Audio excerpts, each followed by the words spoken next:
Welcome to Do It for the Gram and Enneagram podcast with your host, certified Enneagram coach, Milton Stewart, where we do it for the Enneagram, not Instagram. We make moves to improve our lives and those in our community.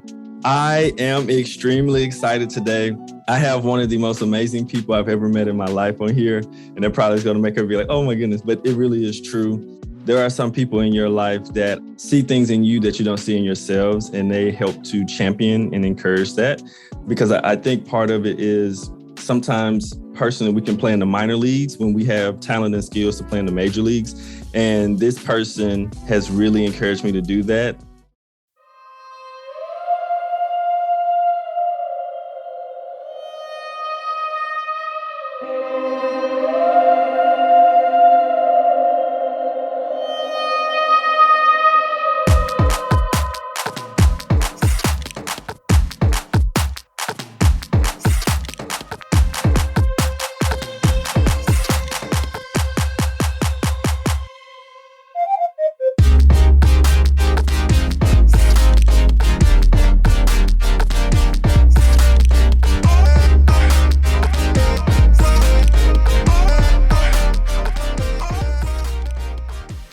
Finding help for your mental and emotional struggles can be challenging. With so many barriers like cost, and even feeling safe looking for a counselor can be tricky, so I know it's hard. And the worst part is you really don't have the time or mental space to be trying to figure out how to find a counselor when you're having personal struggles. So thanks to BetterHelp, they are built on making counseling accessible, affordable, convenient, so that anyone who's having struggles in their life can actually get the help they need at any time and anywhere, which is so important, especially now.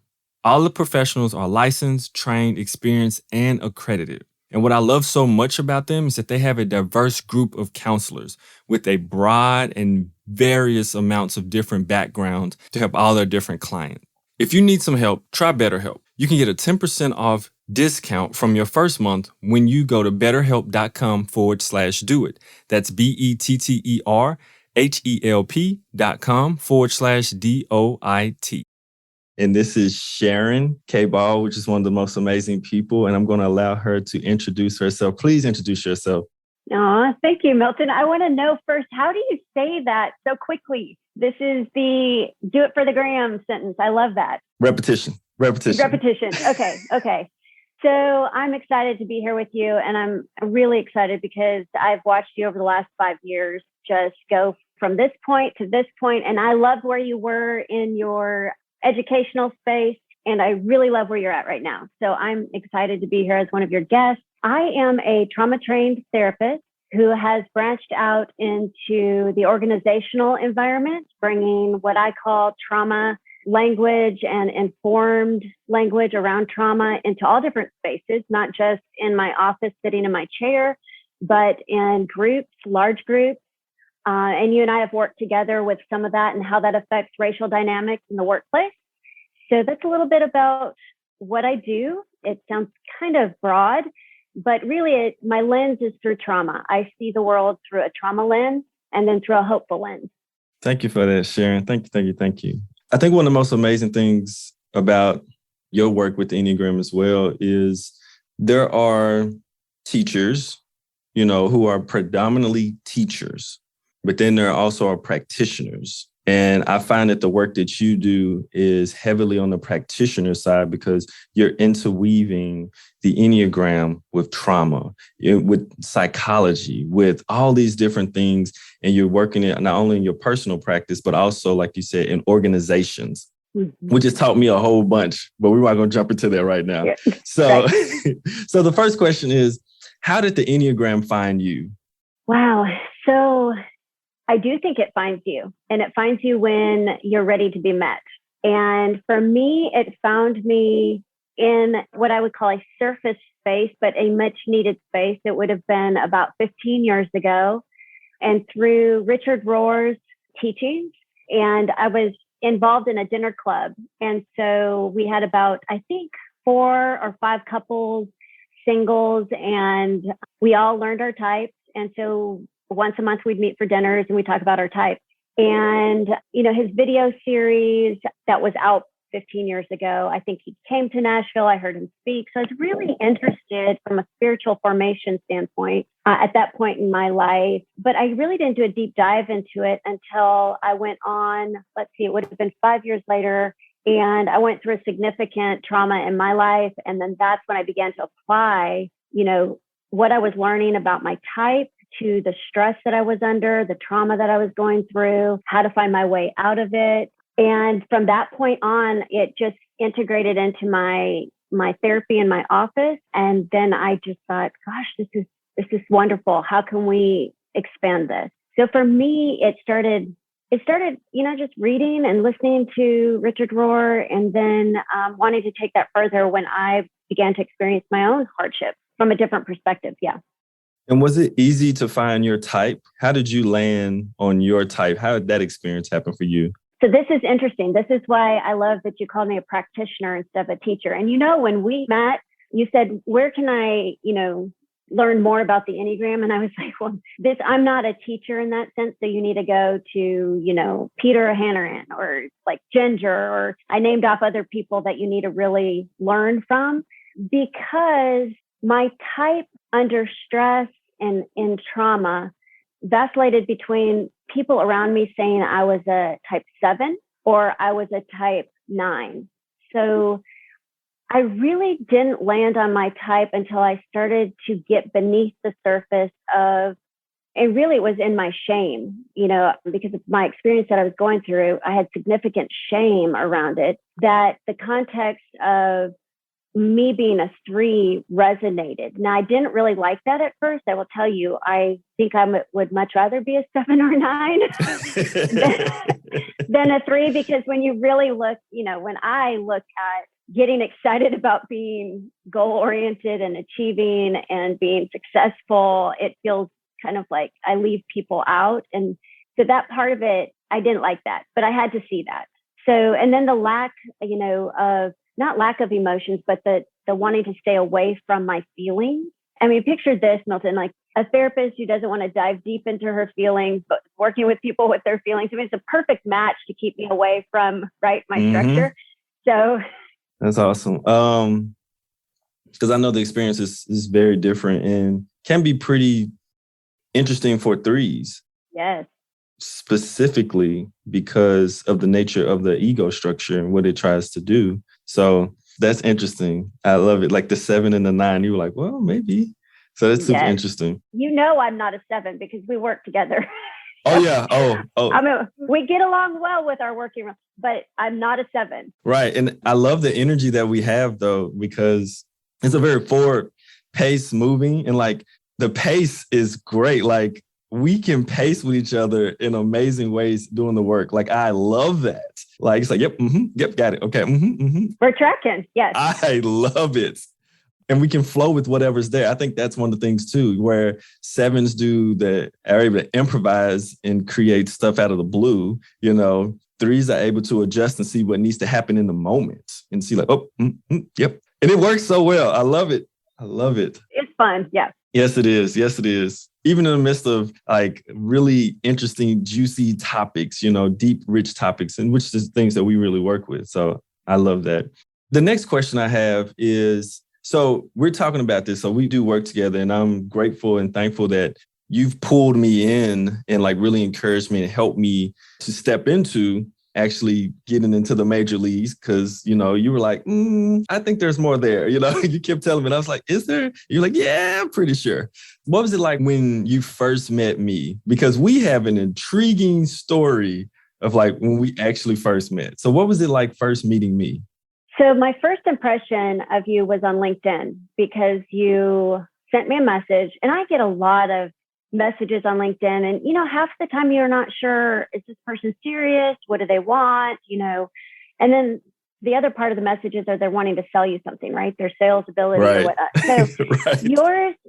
yours stuck with me because obviously it had the Enneagram in it and wanting to learn more. And I think you said something of the sorts of, I just want to sit and ask some questions about how you built your business or something like that. And I've said this, I think you've heard me say this phrase, Milton from Memphis, right? Yeah. So in my head, I was like, okay, Milton from Memphis. Okay, this could be interesting. So that requesting to just know about the business and how the Enneagram worked with it was intriguing to me. So I thought it was a really good question. And then the fact that you actually did drive to Nashville and we were able to sit down and talk and get to know each other. And my first impression of you was, you're very well put together, just like, I don't think you had a suit on, but you were. But it was nice. It was very nice. Yes. And short haircut, which we can get to later, if you want to, the difference in the hair, and just very genuine. That was, for me, it was genuine. And, I'm in the heart center. And so I go by not necessarily what people say to me, but the energy that I feel. Mm-hmm. And so you're very welcoming, but reserved. And I remember when we're talking about type and you were wondering about my type and I was like, what's your type? You said type 7. I was like, really? I just thought, this man is saying he's a 7. I feel no 7 energy coming from him. Mm-hmm. And, that just kind of led us into more conversation around even how culture, geographical area, all of these layers of who we are can even begin to cover up our type or how you hold back in your type but that, when people think of 7, the enthusiast, right? When we think of those common traits, you were just very reserved. Let's put it that way. Warm, but reserved. And it didn't fit for the 7, the person that I know now. Right.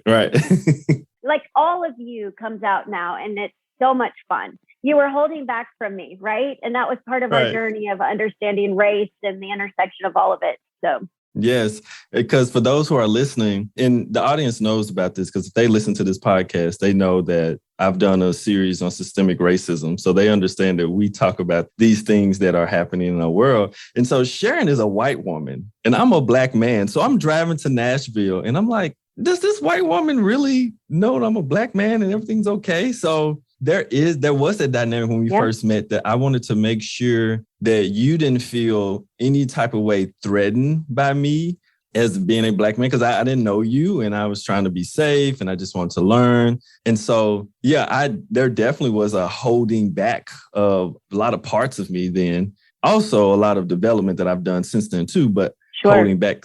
So you're spot on with your analysis of when you're like, you sure you're a 7? Like your energy's not showing me 7.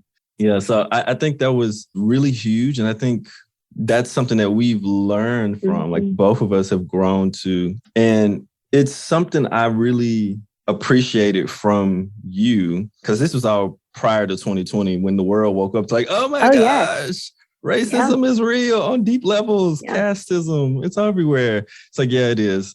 So this is way before that.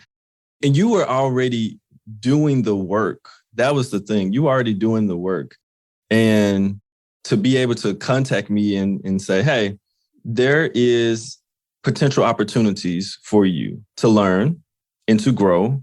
And then for you to champion me and then trust me to be able to do it. Like, I am eternally grateful. And people don't understand how much a part of my Enneagram journey is due to wonderful people like you who've helped me to learn, to grow, and to develop more, because I had to reach out. And that's the thing too, people have to understand, like, you just have to reach out sometimes to learn. I didn't know you at all. I looked on Enneagram and Business. I looked on Enneagram and Business website and I was like, Nashville is close to Memphis. Let me try this real quick, and it has worked out. Yeah. So that has been, I don't know, one of the most amazing things, to be honest, that has happened on my journey, like for real. So that's funny. I'm trying to think around racial dynamics, because, we were talking about that, about me coming up there. As you've seen me grow, how have you kind of seen maybe me lean more into not withholding like I used to as much and being more of myself and that energy? So one thing I think I had to do, and I've learned this from sitting in my chair. When I say sitting in my chair, it's the therapy chair, right? Listening to people for over 20 years and all different walks of life, all different kinds of trauma, all different races, everything, is I don't take the lead. I create the space and I sit back and I just hold whatever the person who I meet, I hold it for them. Like I create the space for that. And the one thing I noticed with you, you were so reserved, and I knew the dynamics between Black man, white woman. And so I needed to be okay with just following your lead. And if the lead was your pace, then it's your pace. So that's one thing that I put in check right away was I could see the potential. I could see, I want to, he's got the potential to be a keynote speaker. He has the potential to do this. He has the potential to do that, book writing, all of this. You just weren't there yet. So for me to push that and would have been my agenda, correct? Mm-hmm. But it also would have jeopardized your own growth and your own developmental journey, because there were certain steps you had to take in order to get to where you could write your book right now, to where you could be a podcaster, to where you, right? And so following your lead, I learned that from friends around me, my Black friends and colleagues, that, I'm not driving this relationship. I am following the relationship. And yet I am responsible for creating a psychologically safe environment. So for you, I was just intentional with that. And I think what I saw in you was the more you felt safe with me, you started to share more, talk more, interact. And then we ended up, in Midland. And, that experience for you, sitting back and watching Black colleagues engage with me, I think built trust.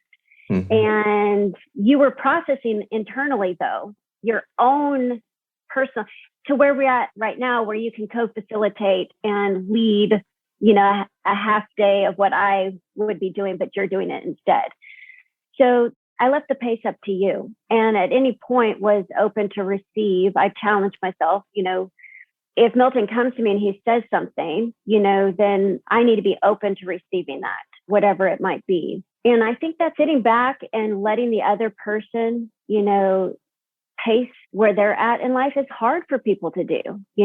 So much of the time we want to insert ourselves and push. And, I just knew with you, there were some unresolved stories or unresolved things, and you had to process that while you were processing our relationship. And was it safe? No, you're completely correct. And I think, and we've talked about this, 2020, I did some different courses, and 2020 was also a crazy year for so many different reasons, but I actually was able to work through some of those traumas, you know what I'm saying? So, and racial traumas that I didn't really register. I didn't register as a 7. I was like, I'm good, right?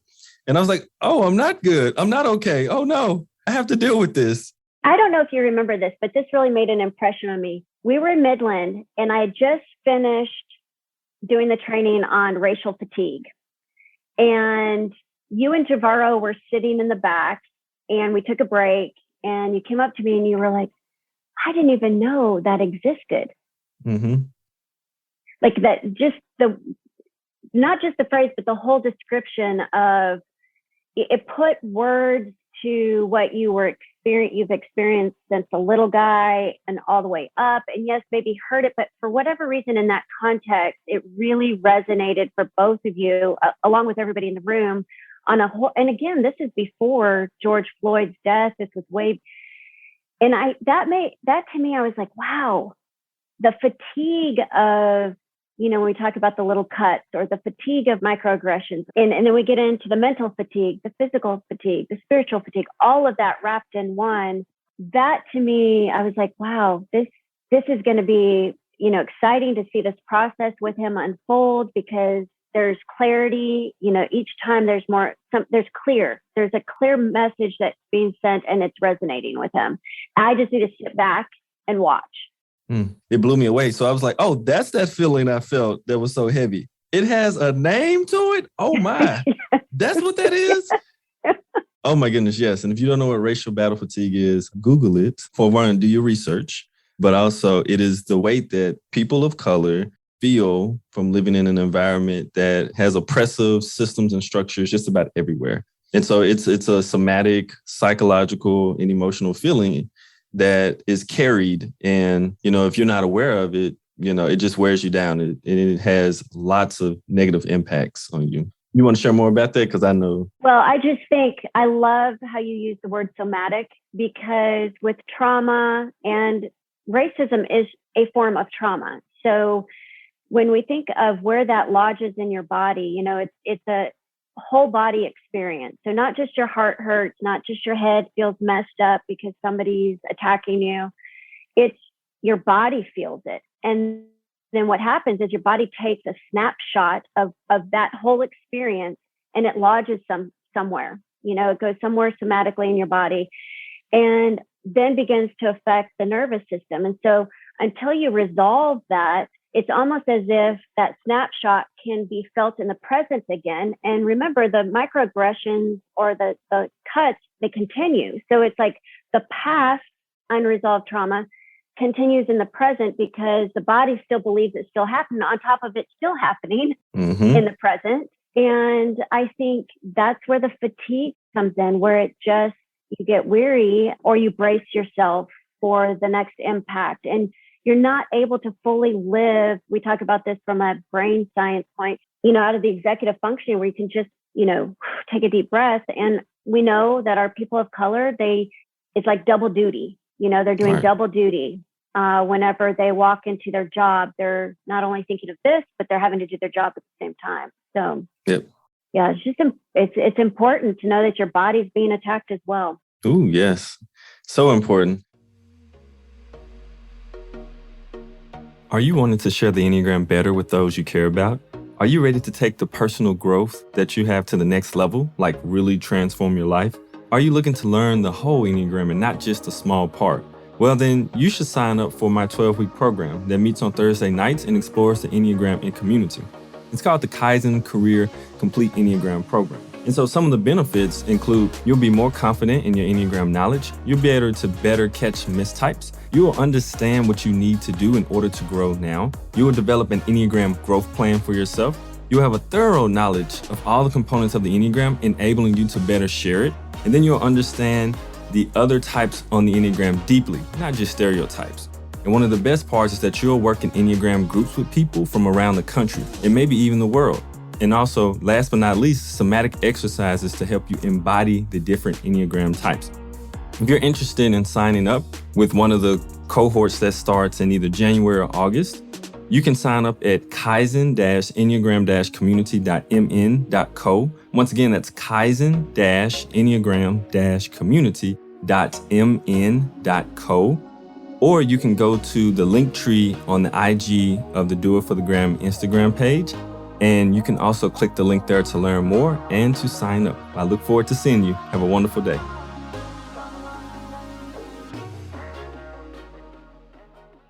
I do have a question too. So I find this so fascinating too. And you've talked about this story. We have, I guess. So like I said, you were doing this work before 2020 happened.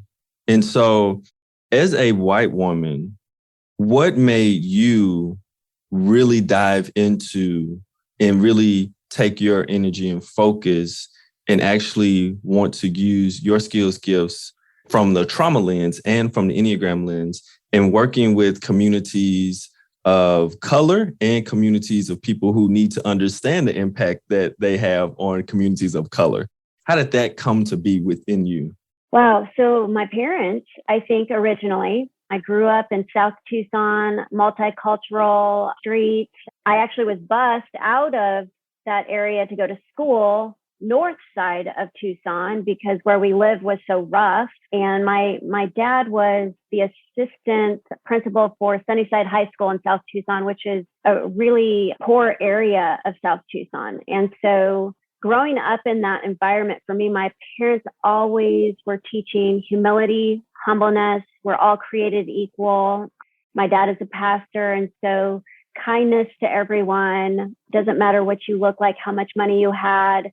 There was no caste system in my family, right. And I think coming from such a humble upbringing, and I've shared this with you before, my mom used to take me, get my finger pricked so that we could get cheese and meat. Mm-hmm. And so knowing that system, even the WIC system, which is women and children subsidized, food for, that helped me because it gave me a base of humility, but then also just interacting with all different kinds of people. I would watch my dad. We'd have everybody coming over to the house, fiestas, tamales, all of it was multicultural in that area. And so that started it, but it wasn't until I got to Nashville, Milton, where it threw me back. Coming from Phoenix area, we moved to Phoenix after Tucson, and then to the South, the blatant racism, right? Whether it was in a checkout line or going to lunch with friends, it just was there, blatant. And then the subtle, the covert racism I would pick up on. And I was just, this is not right. And so about 15 years ago, my good friend Clifton, who's the CEO of the Middle Tennessee Urban League, we worked together on a homeless shelter. And that I was brought in to do the clinical side, put together a mental health opportunity for everybody at the shelter. And it was families. It was the only family-centered homeless shelters, which meant the men and women stayed together with their kids versus the men going to another shelter while the women and children stayed. So it's very trying to look at the family from a systemic, like a system, like they need to stay together as a family system.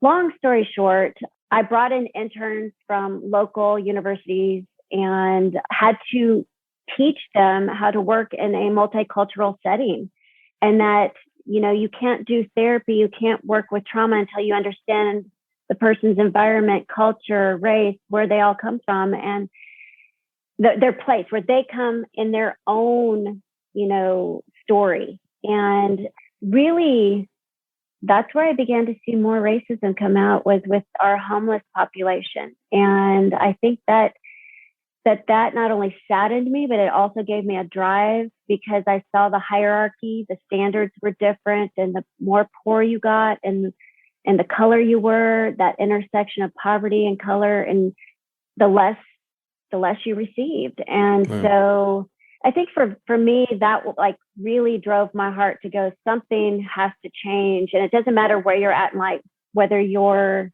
low income or you are, at the very top, race does play a factor. Right.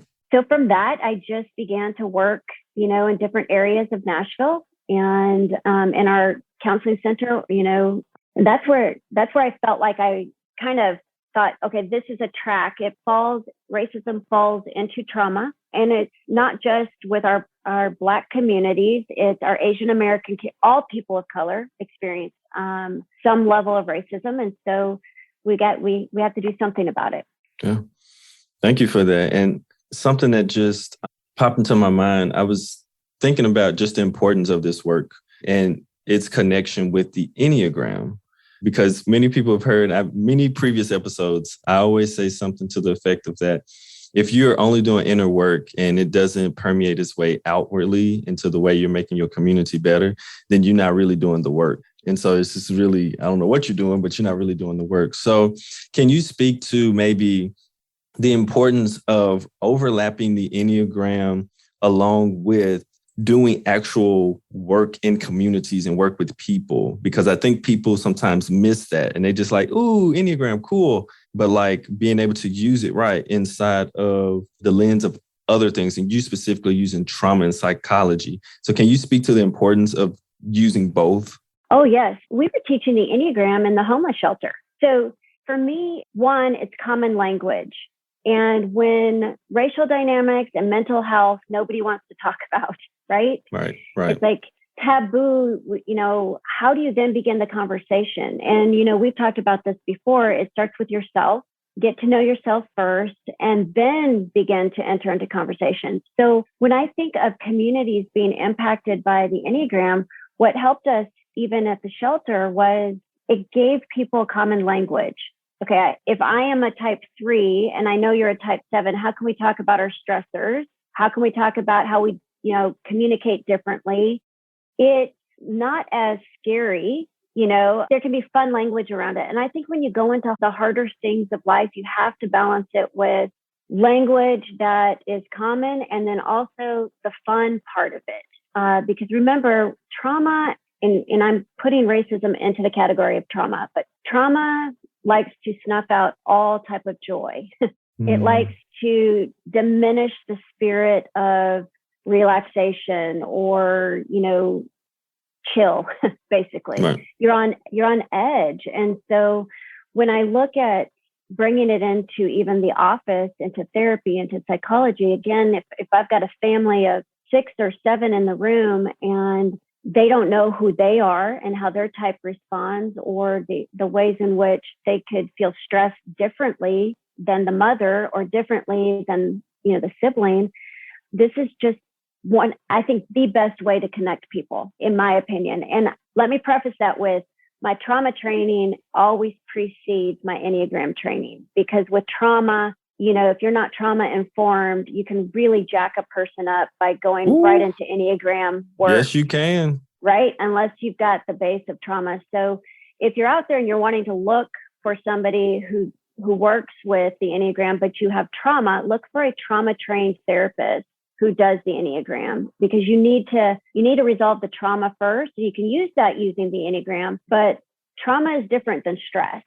So I see that's how we use it in our communities. We use it as common language. We use it as bettering ourselves, because when we become in a good place, are constantly evolving, developing, that's infectious. That catches on with others. Yeah, I totally agree with literally everything that you were saying. Especially, I told Ginger about this, about like working with my family, trying to teach them the Enneagram, trying to help them. And I was like, there are certain things I cannot broach with them because there is trauma and I can see it. And I'm like, oh, I'm not able to go there. Nope. I'm going to have to refer them to someone, because that's not like that area. I could tell. I was like, I could unpack some things that, someone else who's trained and informed on how to do that could actually help them without maybe trying to help, but actually creating harm. So, oh my goodness. Yeah. So Ginger was like, should you be working with your family? I was like, okay, that's a good question. We'll think about it. So I can ask questions all day, but one thing I wanted to get to as well, so what lately as an Enneagram practitioner have you been doing? Have you been working on, or that's maybe coming out? So my co-author and I, Renee Siegel, have been working on since the pandemic began in March of 2019, or was that 2019 or 2020? It feels weird because 2020 feels like a blip year. We don't even know. It felt like 2 years and no year at the same time. So know it. Anyways, we are getting ready to launch our book, Reclaiming You, and it's how the Enneagram, trauma, and resilience all intersect. And it is a fantastic book. Should be out in January. We're just now getting all of our endorsements in. We're so excited about a couple that have come in the last several weeks. I love this book, Milton, because we actually use stories from inside our office. People that have given us permission. We've, used different names, but we use their stories in hopes to, one, bring people awareness of trauma, what it looks like, but we also bring out the different dynamics of people, the different layers to people. So we address the intersection of race and gender. I think we have 13, maybe 12 traumas, anything from natural disasters, people who've been through, the tsunami in Sri Lanka, all the way to our veteran who's suffering PTSD, and each of their types and how that intersects with their trauma. How does their type show up in that particular trauma? And then how does their type's resilience actually help get them out of that trauma? So super excited. And, Ginger has been kind of like our quote unquote midwife, helping us kind of birth this 2-year project. And, the other thing that I love about it is in the midst of Renee and I writing this, she and I both have gone through stressors throughout the last 2 years. And so it's really softened our hearts to write genuinely from the perspective of even how the pandemic has affected people and their mental health, because it's affecting us in real time as well. Very excited about it. Oh my goodness. No, this book is going to be so amazing. Like I was telling you before, there have been people asking me about the book. Oh, good. Based on Ginger's recommendation that people get it on like 2 or 3 episodes earlier.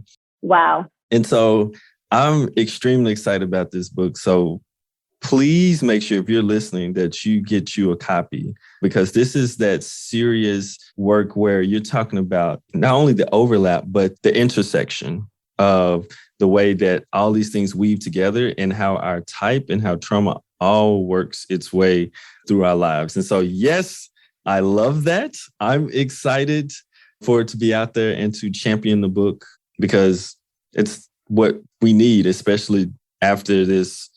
I don't know what it's been 2 years, but it feels like 5 years in the last 2 years.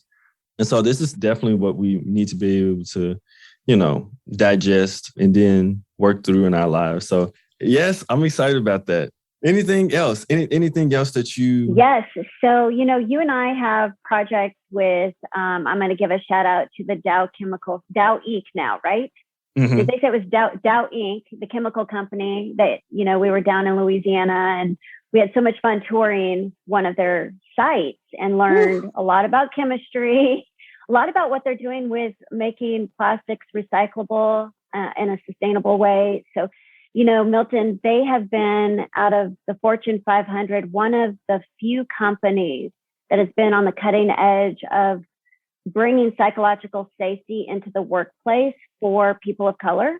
And we've had just a fun ride with them for the last 4 or 5 years with that project. But in Nashville with the Urban League, we just launched Equity in Action. And so we've got, I think 4 companies that have joined this cohort, and we'll be with them for 15 months, walking a senior leader paired with a protege, Black protege, together for 15 months. And I'm excited about that because that's really going to, I believe, in the next couple of years, affect the streets of Nashville's businesses, where, the community at large, Nashville at large, begins to learn how racism does play out in the workplace and how it can even prevent advancing people of color into positions that they rightly could have. And so I'm excited about that program. It's a community-based program. So it is, and the initiative is to get into all areas. The group has an assignment. After they've been through the training, they get to pick one area of Nashville where the group wants to make a difference in. And so I don't know what that might be. You'll have to check back with me in 15 months. But we've got Jackson National. We have Culver Street, Gap are some of the businesses that are putting people into the program. Super excited about that. Yes, I love that. Yeah. I love that so much. We'll have to bring it to Memphis. That's what we'll have to do. Is I agree. Memphis. You can run it in Memphis. That went past my mind. I was like, how could I make this happen in Memphis? Yep. Because it is a systemic problem, It is. Yeah. So, that makes me excited and happy. And with that, I don't know if people are interested, they can get on our 9 Paths YouTube channel, because we interviewed someone from housing in Nashville, someone from I think the superintendent of schools for education, a judge, a juvenile judge. We did hour-long interview with the medical, healthcare system. I think he was up at Meharry. But that's such a wealth of knowledge. If you're like, where do I start with this? You can get to our YouTube channel, 9 Paths, and just sit and listen to her talk about how the housing redlining affected Nashville and how it still affects it. And now we're in a growth spurt and it's affecting it even more. And so we'll be able to, with this program, really get into those systems and pull people in from the community to be our speakers and really emphasize the organizations. Because honestly, I believe it's your churches and your organizations, your businesses that have the greatest impact in the community. Yep. So I'm super excited about that. Yes. Oh my goodness. I can keep going on that. I know it's so much, but it's just one episode. So obviously I have to have you back on so we can talk more about these things. So what are some ways and some places that people can find you and 9 Paths? So you can go to 9paths.com, sign up for the newsletter, which will give you information on how to sign up for the book, Reclaiming You, which, again, brings together trauma, the Enneagram, and resilience.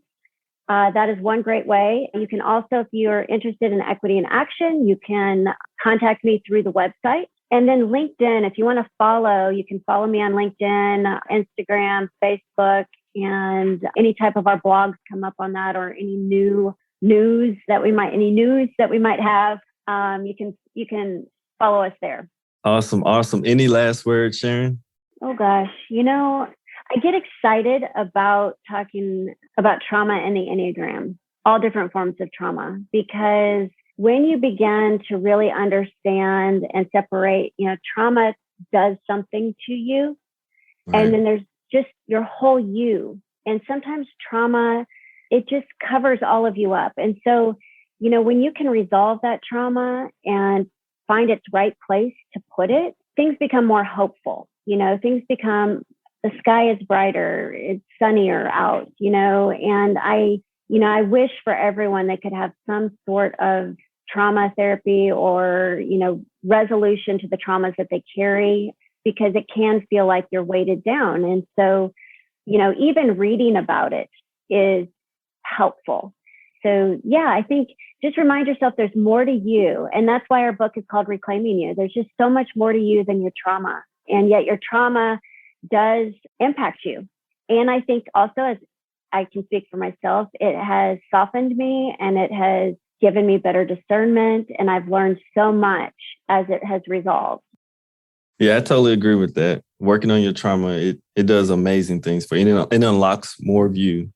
And that's a gift to yourself and the world, to be honest. So thank you all so much for listening. Don't forget to go check out 9 Paths. It's going to be in the show notes as well, so you can click different links and go there, learn more about it. These things are so important to actually changing ourselves and changing the world around us and our community.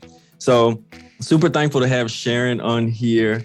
That's all we have for that. So if you're feeling that inside of your body, maybe something's going on that you need to check on, take a deep breath, check in with yourself and with eventually trauma or somatic work, and make the smart choice and make a healthier choice and do it for the gram, the Enneagram, of course. And I'll see you on the next episode.